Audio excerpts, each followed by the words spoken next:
All right, we want to turn now to our Money Smart series and how one dad got the motivation he needed to finally take on his staggering debt. It can be very hard to know where to begin, how to begin. So our Rebecca Jarvis is back with how to confront those overwhelming feelings and get started. Good morning, Rebecca. Good morning, Amy. That's right. And confronting those emotional feelings towards debt is half the battle. Yes, getting the numbers right is useful, but getting in the right mindset from the beginning is the key to success. Like so many, father of two Jesse Manzo was struggling to rein in his debt. Despite working 2 jobs and managing a side hustle, he found himself $23,000 in debt. I couldn't even say I was living paycheck to paycheck. I was living more, it was just day to day. Between credit cards, high interest rate loans, car payments, and a mortgage, the bills seemed never ending. Jesse says his problems started young. Growing up, he didn't learn about managing money from his family. I didn't know what a credit report was. I had no idea what collections were, anything like that. I was just making the same errors over and over and over again. His wake-up call finally came one Friday afternoon in the form of an unexpected paycheck. When I got that paycheck, after they had already taken out everything, $11 was what I had. That's when he decided to make a change. He discovered the Bad with Money podcast hosted by Gabby Dunn, who uses her own experience paying off nearly $70,000 in student loans and credit card debt to help others.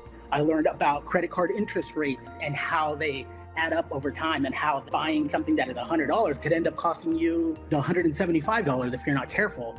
Gabby's first tip: confront your debts. I wrote out what all of the debts were, and then I put them in order of interest. Whatever loan you took out that has the highest interest, tackle that one first. After confronting his debts, Jesse realized quickly he was overspending and implemented Gabby's second tip: assess your spending. I printed out my bank statements and I highlighted anything that I was confused about what it was or why did I spend that much. And then if that's something you're not spending money on now, it can go to your debt.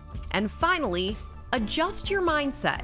I think we take debt on as like a personal failing. I think you just have to not beat yourself up, not imagine that you have to be perfect. Now I'm less than $1,000 in debt, using a lot of the things that I learned from her, because it wasn't just her, it was just the belief that I could do it.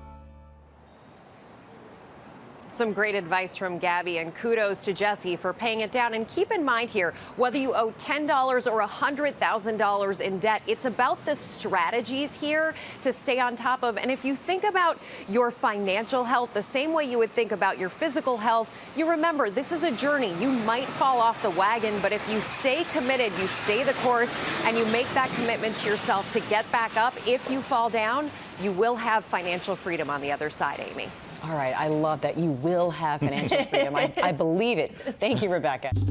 Well, hey there, GMA fans. Robin Roberts here. Thanks for checking out our YouTube channel. Lots of great stuff here. So go on, click the subscribe button right over here to get more of awesome videos and content from GMA every day, anytime. We thank you for watching, and we'll see you in the morning on GMA.